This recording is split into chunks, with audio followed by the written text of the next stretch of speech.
Well, good evening, everybody. Welcome back to tonight's live. So this is roughly day 3 since Karl has been out there in Vegas. We've had a couple of technical issues purely because of where he is. So the eagle-eyed amongst you will know that he's no longer on the Vegas Strip. We're going to find out where he is in a minute. And we're also going to get a bit of a rundown about the 4 massive games that we had yesterday.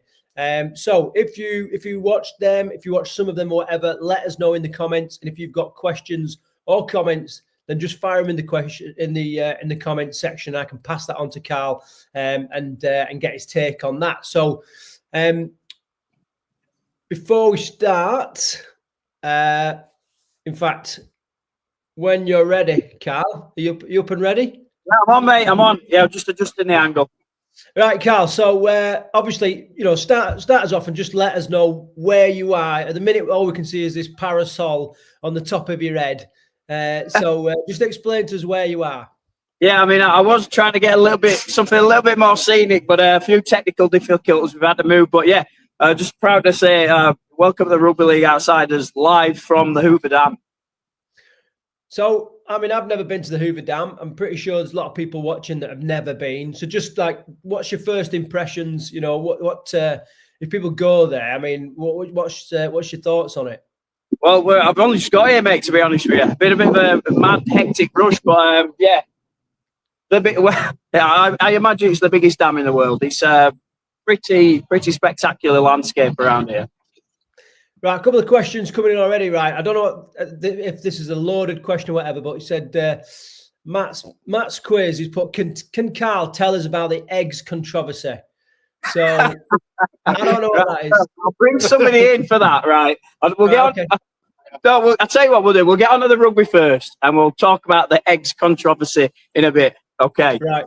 I'm excited. I'm excited to hear about the eggs controversy, and I love the fact that there's little spies out there that's sharing little stories like that. It's quality. Right, let's get into it then, Karl. So, started off, obviously, Wigan at Warrington was the first game.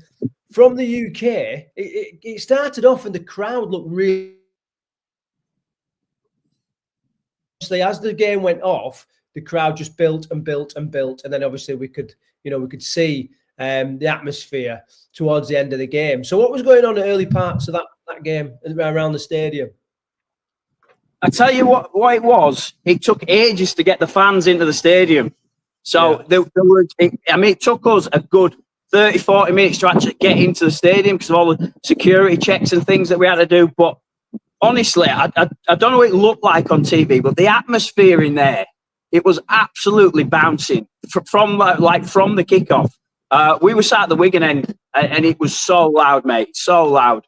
The Wigan fans had the drum going, and it was mental. But I think another thing why it didn't quite fill up straight away is the queue at the bar. Like all the Wigan fans, they were straight to the bar straight away. It was chocker. So obviously, just onto the game itself. Then most people will be aware of the result. And there's a couple of interesting stories that's come out of the game. I think you and I both picked Wigan to win this game, but I don't think either of us saw the fact that this was going to be such a convincing win.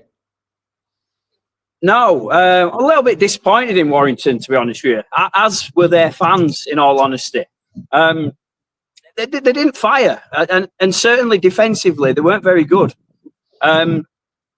Wigan's left edge saw Warrington's right defensive side leaked a lot of tries. They were they were breaking tackles far too easy. And Junior and December had an absolute cracking game, but Warrington just didn't handle him. They didn't handle him at all. And I think if you're a Wire fan, come all that way, I think you'd be a little bit disappointed. Yeah, obviously noticeable tries. Well, eight tries, 8 different try scorers, which was amazing. And then Adam Kieran, I think he kicked 1, 2, 3, 4, 5, 6, 7, 8 conversions as well. So he was red hot with a boot as well. So no quarter given. And I'll say the usual sort of things that I say every time we watch Wigan play at the minute. Harry Smith just controlled that team so well. His game management is one of the best in the business now.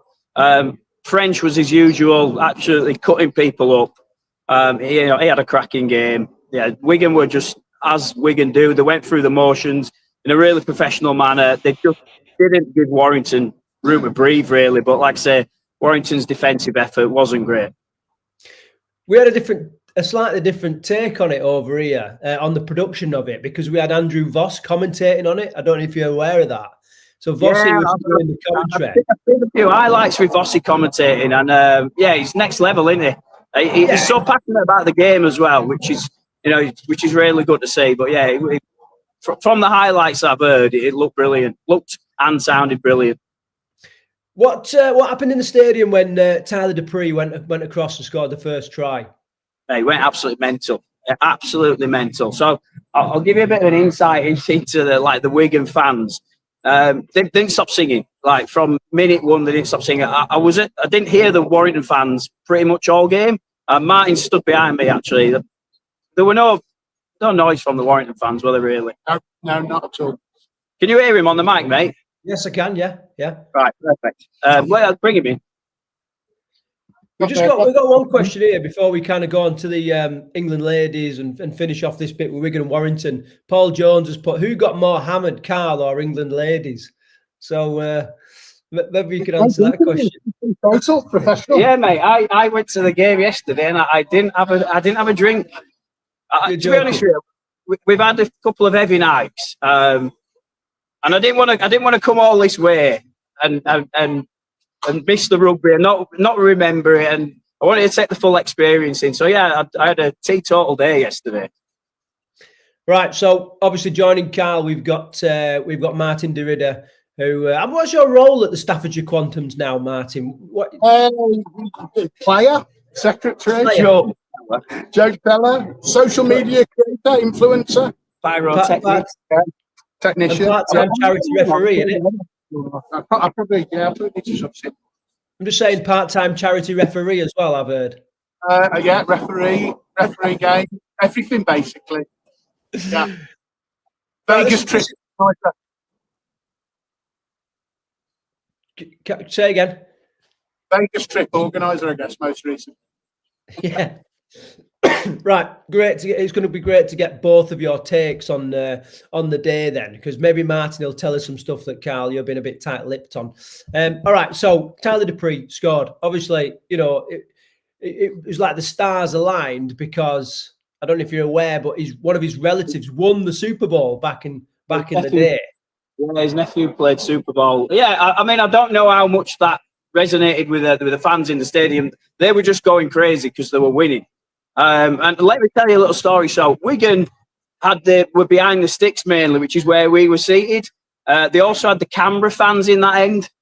And the two of them just got on like a house on fire.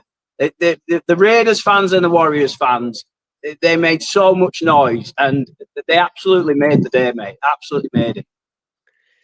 So for that game, then tries from Dupree, Miskey, French, Smith scored a try, Jai Field, Jake Wardle, Thompson, and Liam Marshall, and then conversions from Kieran. Obviously, a few tries from Warrington as well. Lindop, cracking try from him. Harrison, Dufty, an absolute belter. Ashton with one boot scored a try, and then 4 conversions from Hewlett as well. So some good kicking from him, but it just weren't enough, was it? How would you summarise that game, either of you? How would I summarise it? Just another clinical Wigan performance and an under par Warrington performance, in all honesty. I mean, there ain't much more I could say about it. It was a bit annoyed, like, as a neutral. I was almost a bit annoyed by Warrington, especially when they sort of got back into it late in the game. So, well, why couldn't you have done this like an hour ago? You know, it wasn't the world's greatest game, but it didn't really matter inside the stadium because the atmosphere was so incredible. Unlike Karl, I was partaking in alcohol, so yeah. It's super strength, enormous sort of 2-pint cans of beer they were selling. It was expensive, but it went down the treat, and the atmosphere was pretty close. I mean, it was just amazing. It was unbelievable. So after Wigan won the game, right, all the fans, I don't know why, but they descended on the concourse just under the seating area. And I've posted a couple of videos over there. It just went off, mate. It was like a fucking party in there. And I don't think the American stewards knew what to make of it. it's just, they just. I don't think they.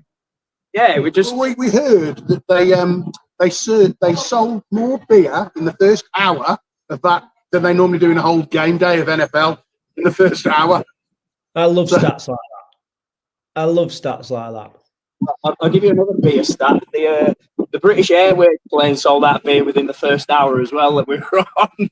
It was just full of Northerners. There was like we don't usually have this many Northerners on a British Airways flight. So that run out of beer as well. So that seems to be a bit of a tale of the weekend. The beer was I mean, the only thing that I was offended by was the beer was flying a little bit. They were chucking. It was costing $16 a can, and the beer was getting chucked everywhere. I was like, yeah, I wanted to go lick it off the floor. That is alcohol abuse, isn't it? Absolute alcohol abuse. So after Wigan had won then, so we were like getting ready for game 2, and this is when the stadium hit peak atmosphere. Yeah. Right, so Canberra, obviously, they rock up with a big horn as a player come out on the field, and they do the Viking clap. Let me just cut in, mate, because I just want to make a point or ask a question before you come on to this. Right. So if you'd have been in the Warrington end, do you think you'd have had a very different experience? Yes. Yeah, 100%. Because also at the end that we were at, there's I don't know what they call it. There's like a big concourse above the stand where all the entertainment and stuff like that was on. And I'm not sure if you could actually make it all the way around the stadium if you were sort of like at the Warrington end. I mean, we need some Wire fans on to give us an answer on that, really. But yeah, it felt like one end of the stadium was like the party end of the stadium. Really, because their teams were winning, I suppose it makes a big difference. Yeah, well, that's how it felt. Okay, yeah. So talk to us about the Canberra Viking call to arms, or whatever it is. Right, yeah. So Wigan had won. Canberra have their call to arms. They come out with a big horn just as the team's about to enter the field, and they do this. Yeah. The big Viking clap. Now, because what Wigan had won, they were getting so involved in this. To the point where the Canberra drummer, I don't think his drum was as loud as the Wigan drummer. And it ended up that Wigan drummer ended up taking over this ritual during the game. It was mad. They'd got him a top, hadn't they? They were selling all these classic NRL Australian jerseys. They were so cool. So we all ended up getting them. And because we thought the Canberra one looked the coolest, all the people down our end had all got their green Canberra jerseys on there, and even all the English fans. So, that sort of added to it, didn't it? Ask him how much he paid for his jersey. Oh, no, I don't want to say that. Not to be deterred. Not on camera? No, but not in case my wife's watching. Are we talking sort of north of 50 quid? Yeah, double that. Yeah. I can imagine. No, I don't think you can get them in the UK. And they are quality, actually, mate. They're the old school cotton jerseys, so yeah. They've got them across them. So. Yeah. Quality. A couple of comments coming in, lads. Karl, Tony said, looks like you'll sleep all the way back. Yeah. And then Mr. Austin, which I'm assuming is Mark Austin, a lot of Brits on social media are suggesting that the World Club Challenge should be a part of Vegas. Did you get a feel for what the Aussie fans thought of Super League stroke the game yesterday? I'll tell you now, mate, they absolutely loved it. They really loved it. And they all, when we got speaking to people, they all loved having the English fans there. Because I don't know what you thought. We made it, didn't we? Well, I think we did. But I thought the best bit of the day, the atmosphere was brilliant.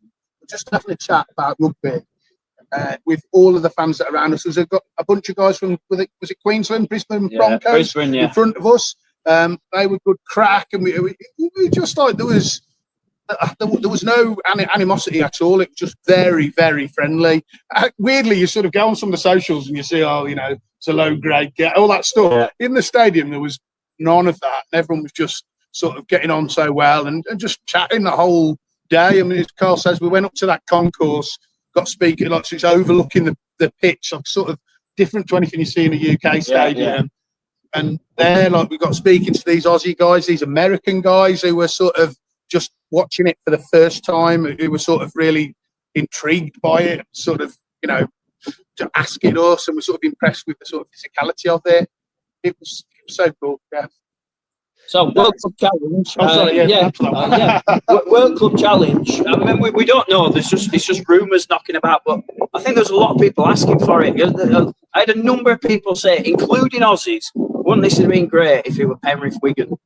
And I think that's what we might see next year. World Club Challenge.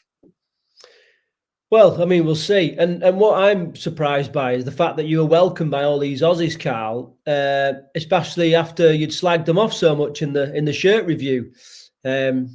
So Tony's saying, did I manage to stay up all night? No, I literally watched the Wigan Warrington game, fell asleep, and then spent most of the night sort of coughing and trying to clear this mucus off my chest. But don't worry about me, Karl. And then I woke up in the morning. I've watched all the games sort of throughout today, whilst just sort of chilling out on the settee, really. So that's my. What about you, Tony? Did you stay up? Did you stay up and watch them all? I'll take some commitment that. Matt, if we move on to that Canberra game, then. So with the Canberra game, it finished 30 points to 8. The Warriors.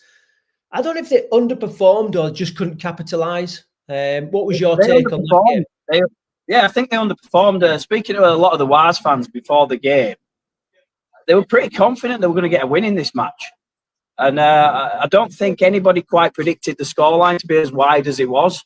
It was a bit of a surprise, that one was. Yeah, I mean, some of the tries. So Chris, 2 tries. Savage, 2 tries. Savage. Is it Xavier Savage, is it? I think his name is. Yeah. He was absolutely electric, mate. So quick on that wing.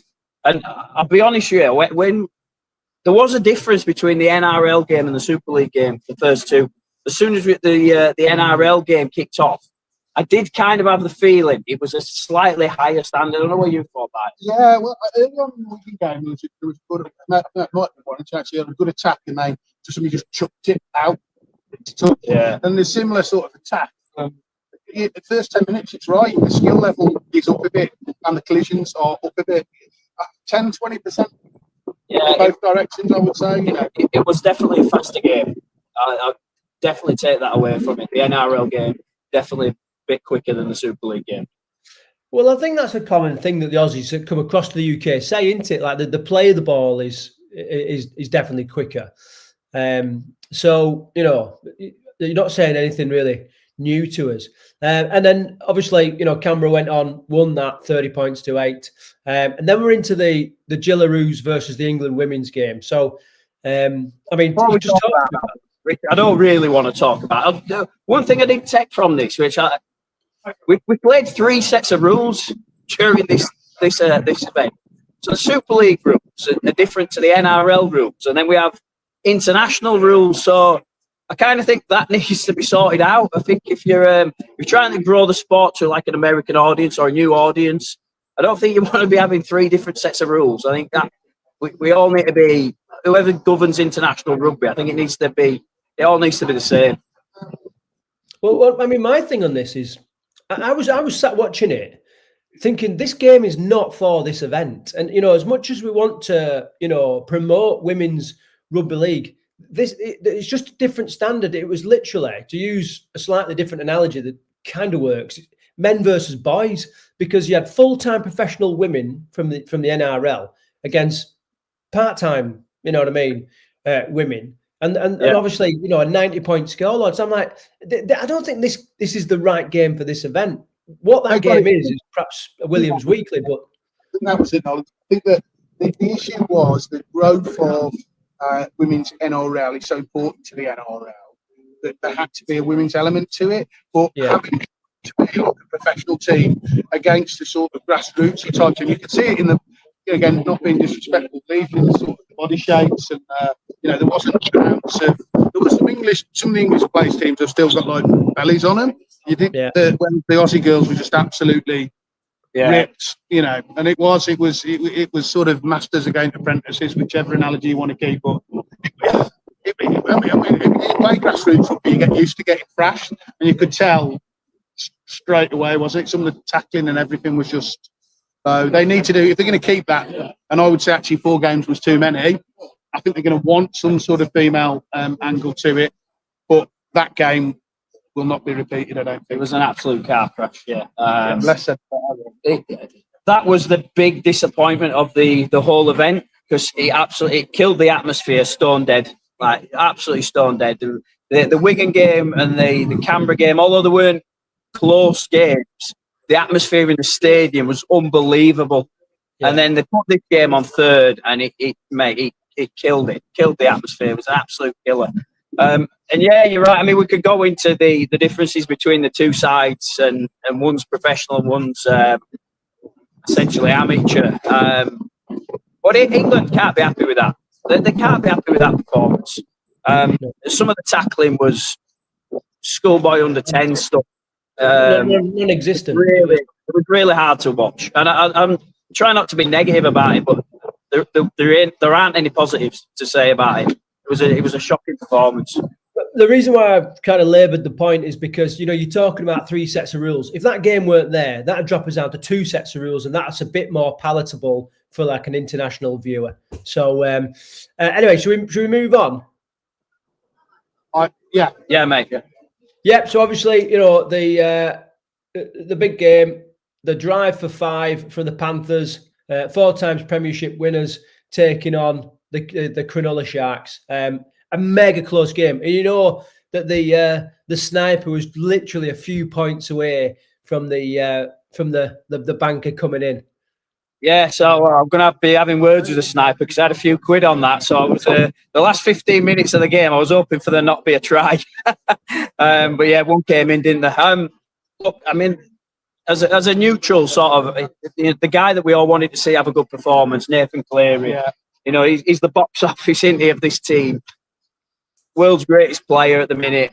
He didn't disappoint. He had a cracking game, mate. Box office. Don't let him tell you that it was box office.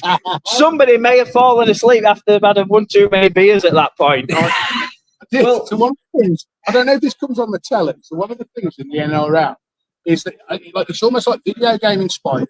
So when they get into the 10 metres, it'll go, 10 metres, enter it. And it'll go, there was one they kept doing at the ruck. What's the ruck? Yeah, so this is how there's a slightly different rule. If there's I think if there's even an offside or within the 10 metres, you get a 6 again in the NRL.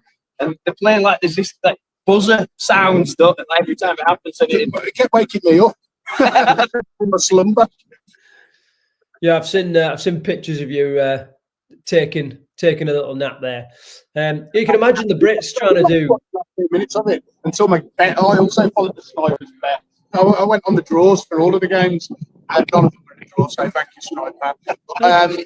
Yeah, I was gutted when I woke up to find my bet was I woke up to find my bet might be coming out, and then fortunately, Panthers got that last try to win it. Well, the good news is no one drew all over your face and put a Wigan shirt on you. So you know that's true. That was the best game, though, in all honesty. Well, it was by far the best game. You didn't really know which way we were going to go until even the last 10 minutes, the game was in the balance. Cronulla came back, got that late try, left it. There was only 6 points in the game at that point. It could have gone either way. Great game that was. Just a shame the stadium wasn't as full at that point because of the crowd killer that's taken place before that. I think, it was, you put it down to that, it was probably partly that. The fact that by that stage, people have been there for 10 hours. So it's a long time to be at a rugby ground. I know that Karl, ever the profession, wasn't drinking. Most people were. So, it'd been a long, long old day. And at that point, there were strong drinks as well. There was a lot of people who just wanted to go home to bed. I also wanted to go home to bed, but was not allowed to go by my colleagues from the Panthers. Is that a comment from a sniper there? Yeah, he said, "Why are you wearing a Panthers shirt?" It's the quality, mate. Look, they were brilliant. They were absolutely brilliant. He's also asking if you managed to track down Liam Moore. But I think he was back home in Wilmslow, wasn't he? I think he was like video referee for one of the games. So I didn't track no referees down, mate. I was do you know what? I was really because we've been fortunate to get like media passes for certain games, and I was really glad I wasn't in the media section because it was in the roof, like miles away, and just taking in the experience and with the fans, with the Raiders fans and the Wigan fans all going mental, that was the best bit of the day. Yeah. Karl, there was very little like post game from what I saw. Because I weren't watching it live and all that kind of stuff, and obviously it'd been on all night, so I don't know whether Sky just wrapped it up very quickly. What happened after the game? Lots of people it was like this hidden wink and a handshake. Oh, you can enjoy a night in Vegas now. Like what was going on after all the games? Oh, I don't know. Oh, there we go. That's what I'm talking about. The little you look at me, I'll look at you. I'll keep my mouth shut. No, seriously. Most people head down the street. Embarrassment that we didn't do it, and I think most right. So, Craig, I don't know if you've heard of the artist known as T-Pain. So T-Pain had was hosted a DJ set in Resorts World. But I mean, we've been there 10 hours, 12 hours at that point. I didn't want to go and do anything after the game. I wanted to go to my hotel room and go to sleep, and I reckon I was in the majority. So yeah, we partied hard the night before, so we definitely didn't experience the nightlife last night. It was pretty burnt out by that point. So what's you're obviously at Hoover Dam now, taking a bit of sightseeing. What's on the itinerary, for today? What's the travel? We have to eat for cafe breakfast earlier on, so over to you, Mike. Well, actually, the one thing with this trip was actually getting outside of Vegas. Expensive for everything. It's like a little shopping type to see. The sandwich from there, it's equivalent almost like the petrol station sandwich. We're talking 20 quid. It's ridiculous. So we went yesterday before the game. We went for someone recommended us this place called Peppermill, which apparently is a well-known place to get breakfast in America. I had steak and eggs. It cost $35 before the coffee or anything. The coffee was 18. Yeah. And this morning we've gone and hired a car, which was another reason we got to bed last night. We're going to do some sightseeing. We were going to go to what's it called? The hole in the desert.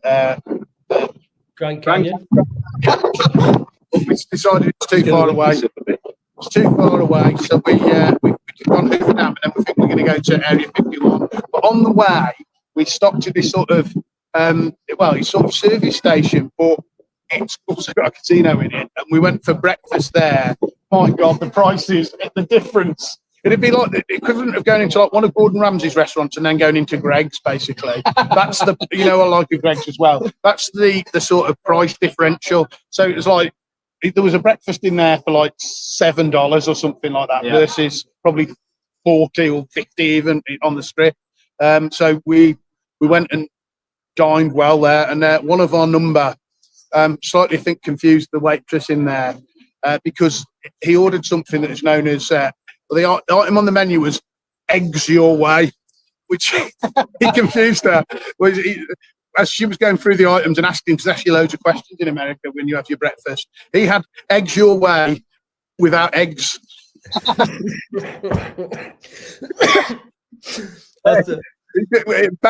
Some bacon and the American hash browns. So she looked extremely confused by eggs your way, but without the eggs. Basically, he wanted a bacon sandwich, right? But it wasn't on the menu.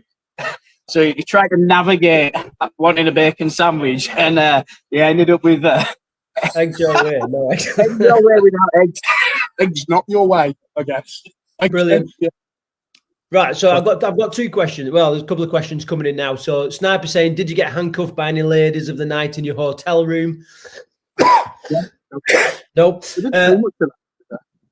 And then maple syrup on bacon on bacon, yes or no? Yeah. Had it twice. That's what I've had today. I went full American, so I had pancakes the other day, which were absolutely massive, stodgy as hell, but sorted me out after a night on the beer. And then, I've had American breakfast today, and eggs and French toast and maple syrup, I'm all in for that sort of thing. I would say no. Was it okay that Sam Burgess was out at a nightclub with Lee owner Derek Bowman after the game? We're wiring in Vegas just for the party, obviously, in your opinion. Well, it's funny you say that, because if that is true, I mean, I don't know if that's true, but let's say that it is. Warrington lost, and if they might have may well have been out on the pop, and the England team were also out as well. So I saw them Thursday night. I think we couldn't necessarily tell what they were drinking, but they were in 9-5 Irishmen at about 2 a.m. 3 o'clock in the morning. Yeah, on Thursday we saw a few of them in there. So great sight, really. Wasn't the best look for the sport. Let's put it that way. Yeah. Not when they then served up a 90-0 drubbing the day after. Yeah. Brilliant. Okay, and then in terms of like getting back, what's the plans now? Well, we're gonna have a day this afternoon doing some more sightseeing. We've got this card all day, so we'll take advantage of that. And then tomorrow, I think we're flying out at 10:30 via Dallas, Vegas to Dallas, and then the last leg, Dallas to Heathrow. So yeah, that'll be us done. I think we will land early hours of 7 o'clock Tuesday morning. Yeah, it's a long old flight, mate. If I did it again, I would definitely fly direct. Pay extra few £100 and go direct. However, it's 100% been worth it, mate. 100% been worth it. If there's anybody watching this who's like Super League teams that maybe thinking of coming next year, do it. Just do it. Oh, we got a bit of a. Have we got an announcement? We ain't got an announcement as such, but there's something in the pipeline already. So we went to the Vegas Nines. Oh yes, we're discussing this. Yeah, went to the Vegas Nines, and the first thing was like, wouldn't it be great if we can get like a Midlands select team or something out there next year? So I'm going to put it out there now. If anyone's interested, let's see what we can do. We've got a year to put it into motion. I think it'd be an incredible, once in a lifetime experience, I would say, for any team that participated in that as well. And I think we got it right, and I think that our schedule, by doing different things, so we sort of had the Thursday night as a night on the strip and going into some of the casinos and just having the crack that way. We walked the length of the strip on the Thursday evening, and then on Friday to go to the Nines, and then spend the evening on Fremont Street to tick that box too. Then the rugby on the Saturday, which was actually partially why we didn't need any more beer or any more nightlife at that point, because we'd sort of already done that bit, and hence today a bit of sightseeing, a bit of tourism is the plan. Okay, so, quick one from the sniper. Of all the players you watched live, including the women, who impressed you the most? Yeah, it sounds like a bog standard answer, but I thought Cleary was really good. I mean, everybody wanted to see anyway, but he didn't disappoint, mate. He didn't disappoint. Great. Right, Karl, just before we wrap up then, if you can just give the rugbystore.co.uk a little plug, and just tell people about the help that they've kind of given us over the last couple of bits of content and what have you, and then we'll wrap up. You can get yourself off. Yeah, rugbystore.co.uk. They've helped us out, sorted out some jerseys to bring here. Sponsors of our shirt review videos and the Vegas trip. So big thanks to them for helping get us out here. If you go on the rugbystore.co.uk, use the discount code RL Outsiders, you'll get 10% off any NRL gear, Super League gear. So yeah, support them, because it's we need more. We need more retailers like this in the UK that are dedicated to rugby league. Brilliant. Okay, Martin, thank you very much for joining us and putting your 2 penneth in, and thanks for looking after my little co-host there. I'm glad you know we can. I thought you might have got a few like. I will, but at a later date, I will tell you about the Thursday, but I don't think that's for the podcast. Yeah, fantastic. We'll do a separate episode. Yeah, there's a debrief episode probably to do one of the days. But yeah, all on the Thursday was. He was box office himself. All I will say is there was a phone call. In fact, I'm going to tell this story now. Right, so on the way down on the Thursday, we go down to Fremont Street, and there's 9 of us. Is it 9 of us trying to get into this cab? And the valet's outside the. They flagged down this big. It was like a truck, wasn't it? Like a minibus, but it was even bigger than a minibus. Like a dance truck. It was full of neon lights, and you can imagine Vegas over the top. Yeah, ridiculous. And so we get down there, watch the everything that's happening on Fremont Street. And weirdly, when Karl won't remember this, by the way, but weirdly, once we're done, we get inside. I don't know what time it must have been, about 1 o'clock, something like that. Mate, I've no idea. I don't know. The same bus is there, so we get back in it. Anyway, he's clearly playing the phone through his tunes, and Karl was trying to call his wife, I guess, to say, "Oh, I'm heading home now, darling, I love you," and all that sort of stuff. Couldn't get through, and then the phone is ringing. It comes up on all the screens that a phone is ringing. Karl was thinking it was his wife ringing him back, and he's there speaking to her, and she's not answering. This happened about 3 times. He then went back to sleep for the rest of the journey. But it was, I've told that story terribly, but it was hilarious. Brilliant. All right, lads. Well, listen, have a cracking day. Look after yourself in the sunshine, and I'll catch you when you get back to Blighty. Right. Cheers, mate. See you soon. Care.